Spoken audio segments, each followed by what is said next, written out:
Bonjour à tous, j'espère que vous allez bien. Aujourd'hui on se trouve pour une nouvelle vidéo. Et comme vous pouvez voir derrière, je suis dans mon garage. Et c'est un peu le bazar, faites pas attention. Et là, j'ai deux kayaks. Donc anciennement, mon Pro-Angler 14 360 XR. Voilà, de avril 2024. D'ailleurs, il est en vente et il sera en vente au salon de la pêche à Nantes où j'y serai également. Et là, petite nouveauté. Donc voilà, livré par Direct Selling hier. Merci à eux d'ailleurs pour leur confiance et pour leur rapidité.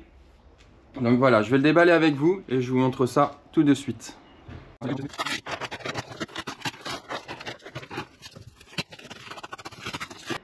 Comme vous pouvez voir, on est passé du Pro-Angler 14 juste ici au Pro-Angler 12 360 XR. Donc même modèle, année 2024 et année 2025. Donc pourquoi ce choix? Tout simplement parce que là il y a 7 ou 8 kg de différence par rapport à celui-là. Et en fin de pêche, par exemple comme une session que j'ai pu faire dimanche dernier, là, il y avait un gros vent de terre. Et j'avais le vent de face pour rentrer, j'ai vraiment galéré, j'avais les cuisses, ça me chauffait. Et en plus de ça, à la fin, après 8 heures sur l'eau, en train de pédaler toute la journée avec le vent, et ben en plus il faut le tirer sur le sable, il faut aller jusqu'à la voiture sur plusieurs centaines de mètres. Et honnêtement ça j'en ai un petit peu marre. Voilà, ça fait 3 ans que je suis avec celui-là. Et dès qu'on part de plage un petit peu pentu avec du sable mou et tout, et ben voilà, j'ai envie de gagner un petit peu de poids et je pense que ça sera bon pour mon dos, ça sera bon pour mes articulations. Et voilà, et je pense qu'il sera quasiment aussi stable que le Pro-Angler 14. Même si le Pro-Angler 14, c'est vraiment de la bombe niveau stabilité sur l'eau, c'est un vrai confort, on ne se soucie pas du tout de si on va tomber à l'eau ou pas. Et même qu'on ait une mer formée, j'ai déjà pêché dans des mers assez formées, avec des vagues assez rapprochées, honnêtement ça tient, ça bouge pas. Avec comment on appelle ça, avec la dérive, et ben le kayak il part pas du cul ni rien du tout. Donc voilà, il y a des petites nouveautés sur celui-là. Où là d'ailleurs déjà on voit direct la différence, on peut mettre les ancrages Powerpool et on peut mettre également un moteur électrique. Et oui, parce que les kayaks sont de plus en plus motorisés, comme aux États-Unis au final. Et là par exemple sur le modèle 2024 il n'y a pas du tout. Bon allez, je déballe tout ça. Je vous montrerai les petites nouveautés. Qu'est-ce que j'ai également dans mon carton juste ici là. Et je vais y mettre la sonde, je vais y mettre tous mes accessoires et on va faire ça ensemble. Allez, première chose de mise, donc le gouvernail. Donc on va ici. Et là-bas également. Ainsi que la petite poignée 360. Impeccable. Allez, suivant. Alors, petite astuce pour monter donc la sonde. Voilà. En fait, la sonde, il faut qu'on vienne la fixer sur le Hobie Guardian, comme ceci. Mais pour tracer les trous, pour percer en fait ici et insérer les vis là pour le fixer vraiment bien là et qu'il soit bien plaqué.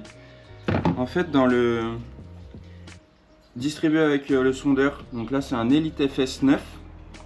Donc voilà, on a une petite plaque dans la boîte et en gros ça convient parfaitement au trou. Donc je vais prendre ça comme gabarit en gros, que je vais venir, hop, donc ça c'est le gabarit que je vais venir fixer ici et je vais tracer et après ensuite je vais percer. Allez, on va commencer.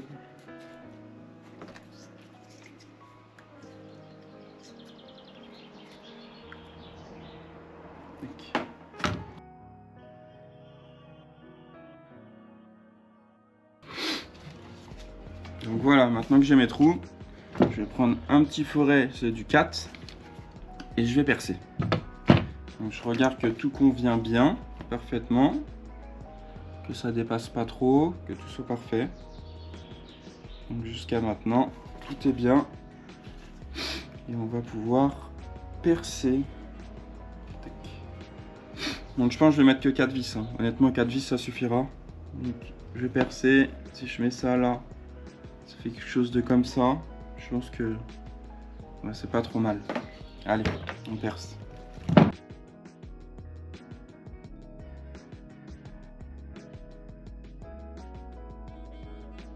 logiquement, ça correspond à peu près parfaitement. Donc maintenant on va prendre les petites vis et on va les fixer. Mais avant il va falloir que je change ce petit accessoire. Donc là j'en ai deux en fait. J'ai celui-là que là je vais retirer les deux vis et je vais mettre celui-là à la place en fait. On va venir insérer ici. Et en fait le câble il va passer dedans. Comme ça il va pouvoir remonter dans la coque par la suite. Allez voilà. Une fois fini. Donc là c'est bien fixé. On voit le câble qui ressort ici. Et en extérieur ça donne ça. Tac. Donc voilà, là comment il marche le biguardian. Il faut que j'enlève les... faut enlever aussi les vis ici si on veut que le hobie guardian il marche bien. Hop.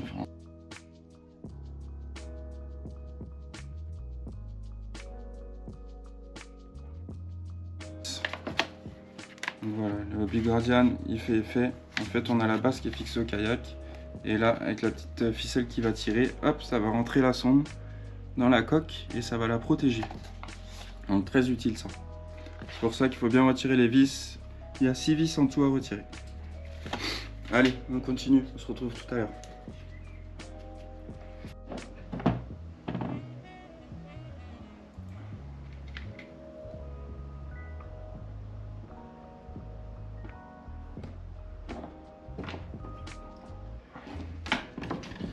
Bon allez, on va faire une petite chose, c'est qu'on va prendre une fraise à étage avec une visseuse, clac, comme ceci, et en gros, la partie du passe-câble, là, avant de mettre cette partie-là, et oui, parce que c'est une petite nouveauté sur le Pro-Angler 2025, en gros on a une plaque et voilà, on peut y fixer deux trucs comme ça, là, deux passe-câbles. Du coup là j'avais fait un trou mais c'était pas assez grand et du coup on va agrandir le trou pour ensuite passer le câble, ça c'est le câble de la sonde et également on passera le câble de l'alimentation. Allez.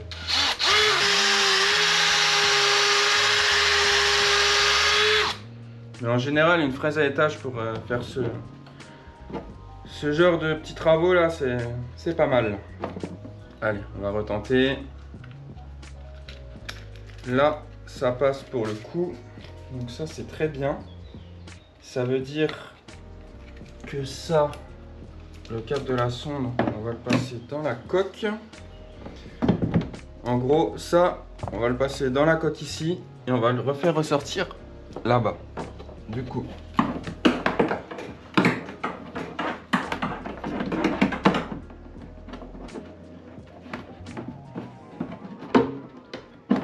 Hop, voilà, le câble de la sonde il est passé.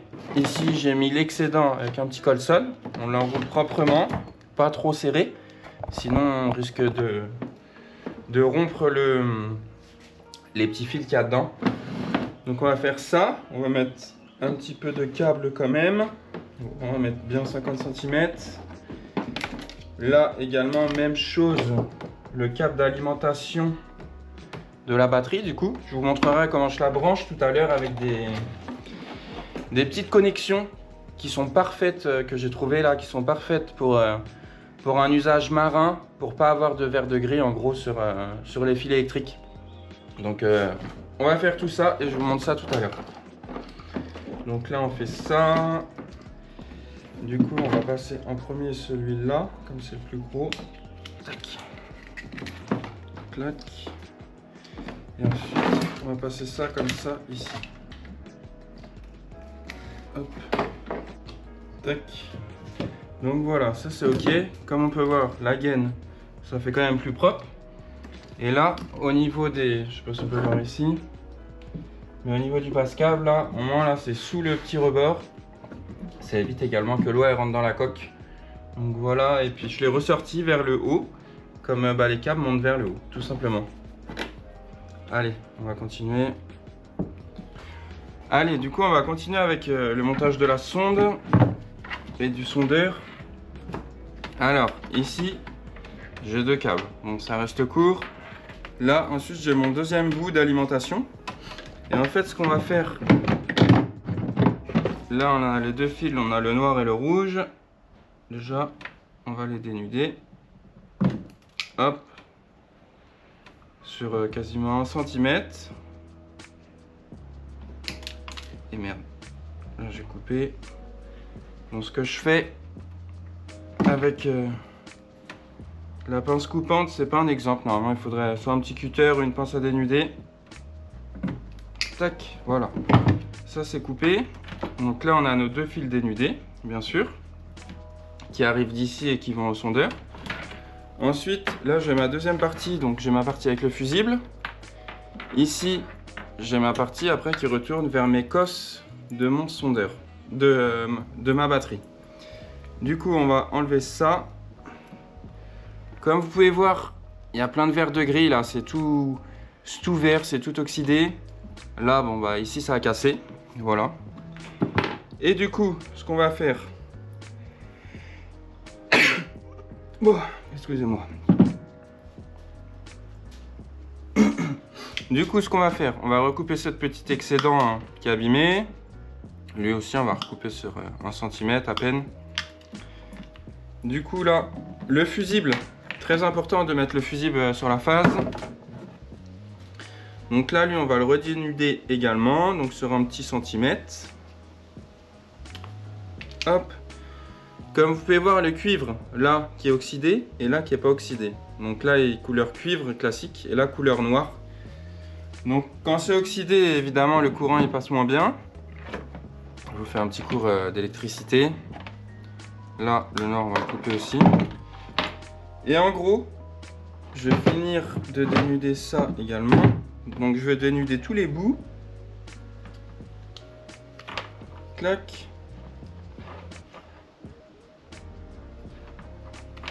Et clac, voilà. C'est pareil, là on peut voir un côté noir et un côté gris du petit fil souple. En gros, ce que je vais utiliser là, c'est des petits scotch lock comme ça.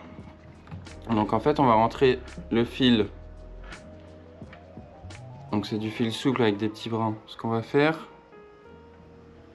on va rentrer ça. Donc hop, on le tourne. Et en gros, on va le rentrer dedans. Et en fait, l'avantage de ça, c'est que quand on va appuyer là, ça va aller libérer un petit liquide étanche. Et en gros, vos connexions, elles seront étanches.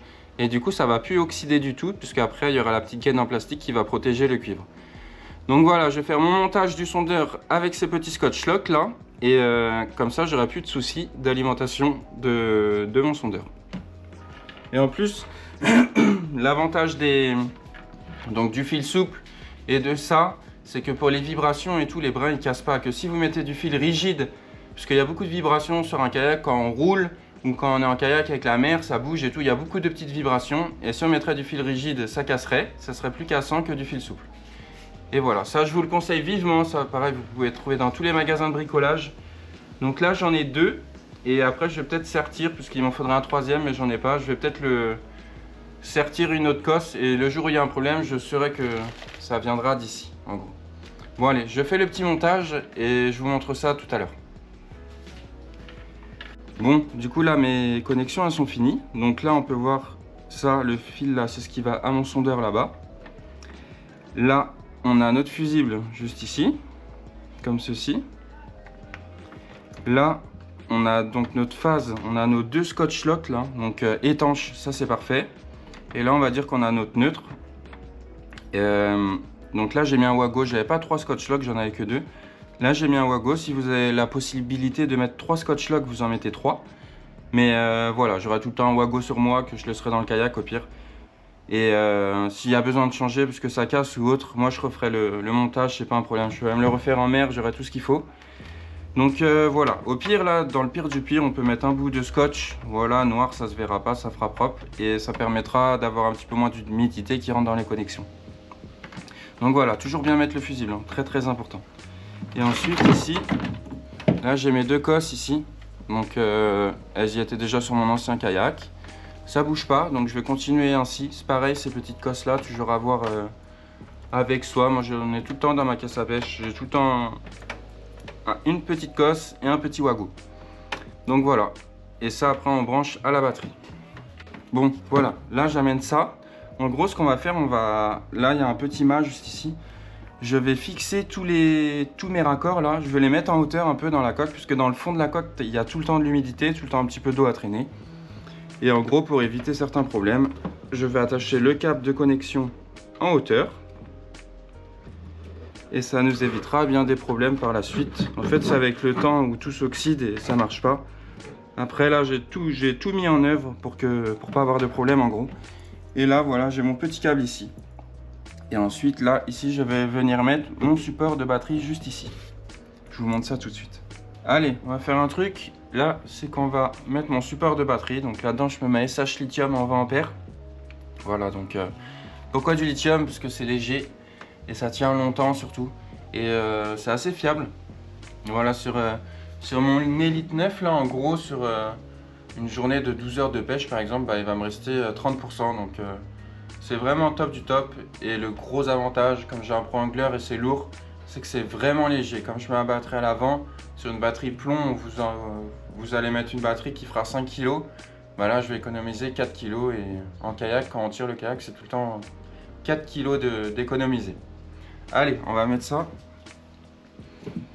Hop, on va prendre un petit tournevis. Bon allez, voilà, je sais pas si vous voyez très bien, mais en gros là j'ai mon support de batterie juste ici. Et là, j'aurai juste à y brancher mes cosses à la batterie et ça sera parti. En gros, si on regarde de loin, ça donne ça. Hop. Et ça, bien sûr, je les laisse tout le temps en hauteur également quand je les stocke. Là, je fais un petit nœud sur le haut. Et puis, au moins, les cosses là, elles baignent pas dans l'eau. Bon allez, voilà, fin de l'installation. Donc je vais vous parler un petit peu du kayak. On va commencer par l'arrière. Du coup j'ai mis mes deux pagaies juste ici. Parce qu'avant j'en prenais qu'une. Mais je me dis que le jour où j'ai un problème, j'espère pas, deux ça sera bien pratique quand même. Du coup, pour les laisser tout le temps en place, ce que je vais faire, l'élastique. En gros, je vais faire ça, l'élastique. Tac, voilà, on place comme ça tout simplement. Là elle est déjà fixée là c'est fixé là. C'est-à-dire que la pagaie là, elle ira pas bien loin. Donc là on va laisser détendu le temps que je déplace pas le kayak. Donc ici la grosse nouveauté par rapport au Pro Angler 2024, c'est que là on a des petits inserts partout pour y fixer au milieu le moteur électrique. Ça j'y viendrai un jour, c'est sûr et certain. Là de chaque côté ici on peut voir, on peut y fixer les power pools. Donc ça c'est les ancrages avec les grandes barres, je sais pas si vous voyez exactement. Du coup il a un arrière qui est un peu plus carré par rapport au Pro Angler 2024. Que ce soit le 12 ou le 14, ce sera la même chose. Et ici pour tout ce qui est électronique, donc ancrage ou moteur, ici on a des passe-câbles aussi également. Donc ça c'est des passe-câbles. Là on a tout le temps le gouvernail qui est juste ici. Là on a une trappe, voilà, pour aérer le kayak ou pour y passer les câbles. Donc hop, là du coup on a des élastiques. Moi j'y mets tout le temps des mousquetons pour tout accrocher, que ce soit mon bacan ou toute autre affaire, que ce soit un sac étanche que je mets à l'arrière. Ici nous avons deux porte-cannes de chaque côté. Alors sinon mes porte-cannes juste ici, comment je les mets? Alors comme là c'est plus petit comme kayak, c'est le Pro Angler 12 et avant j'avais le 14. Du coup là mon porte-canne, je peux pas les mettre vers l'intérieur, j'en ai mis un comme ça, on verra bien ce que ça donne. J'en ai mis un vers l'arrière en gros et j'ai mis le deuxième vers l'extérieur. Donc ça veut dire que ma canne sortira un petit peu par là quoi, en gros. Donc on verra ce que ça donne, ça c'est une petite expérience. J'ai fait la même chose de l'autre côté, juste ici.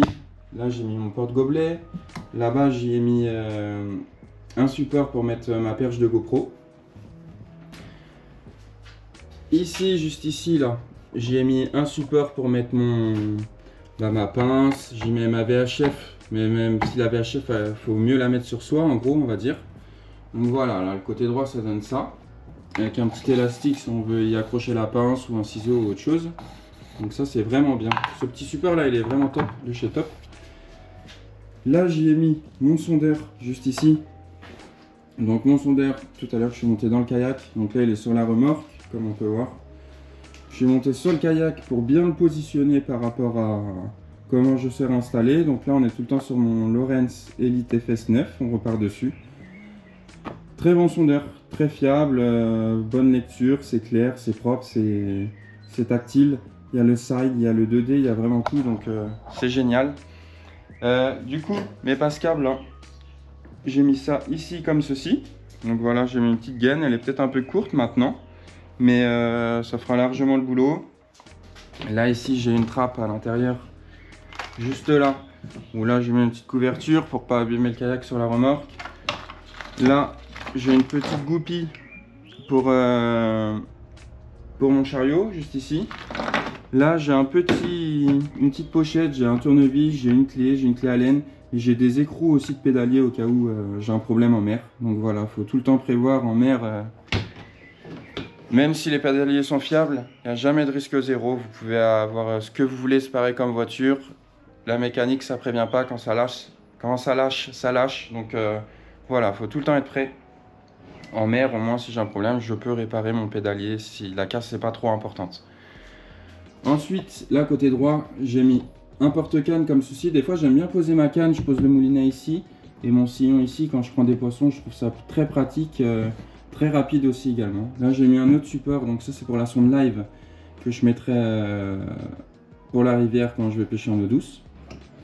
Mais ça on en parlera un peu plus tard. Donc là ici, comme vous pouvez voir, j'ai mes passes-câbles. Maintenant ça donne ceci, il n'y a pas que ceci comme avant sur la version 2024. Maintenant voilà, là si je veux mettre un autre passe-câble encore et sortir d'autres câbles vers l'extérieur, je peux comme ça, tout n'est pas en apparent sur le kayak. Là on a le puits du pro-angler XR. Donc il y a beaucoup de gens qui confondent pro-angler XR et 360 XR et pro-angler 360 classique.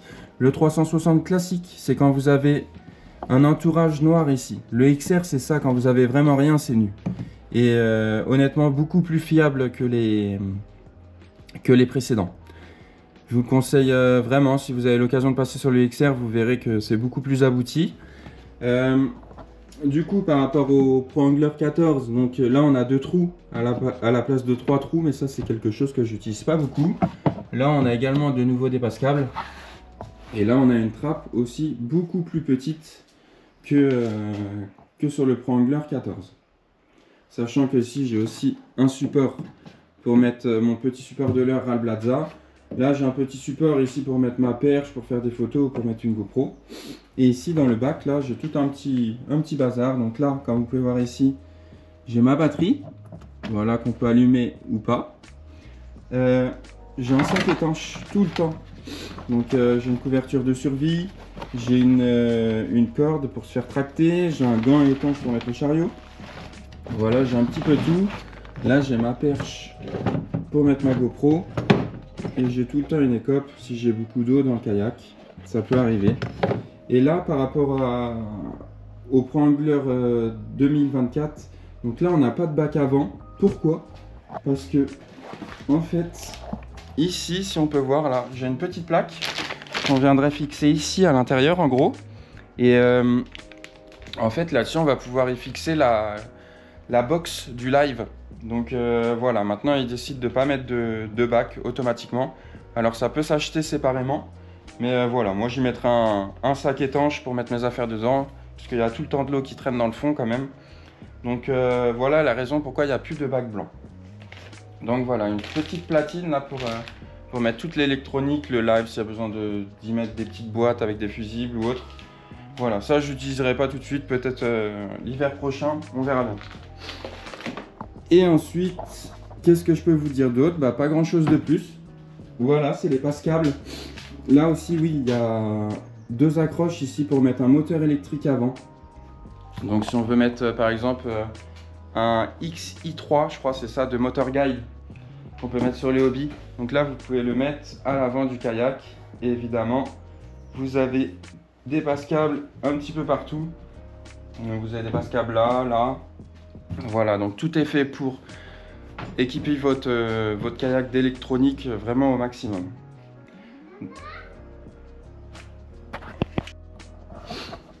Après, sinon, au niveau du pédalier 360 XR, il n'y a vraiment rien qui a changé de plus par rapport au modèle 2024. En tout cas, j'espère que cette petite présentation de kayak vous aura plu. Comment j'ai installé mon sondeur. Voilà, comment j'ai installé mes accessoires. Quelle petite nouveauté il y a par rapport au modèle 2024. Comment j'ai pu régler mon sondeur. Ce qui est très important, c'est de s'asseoir dans le siège et voir la profondeur d'où le sondeur serait le mieux, en gros. Moi, je l'ai mis vraiment près du siège pour avoir quelque chose de bien lisible, qui soit bien proche de moi. Et aussi pas trop dans mes jambes vers l'avant. Comme ça, si on a besoin d'avoir ses jambes un petit peu libres, si on a un poisson, on a l'épuisette et tout, et ben on peut tout mettre un petit peu vers l'avant du kayak. Donc voilà, si vous avez des questions, n'hésitez pas à les poser dans l'espace commentaire. J'y répondrai avec un très grand plaisir. Comme d'habitude, n'hésitez pas à vous abonner, à liker, à partager, à commenter. Et puis ben, on se retrouve prochainement dans une autre vidéo. N'hésitez pas à me dire si vous voulez d'autres types de vidéos.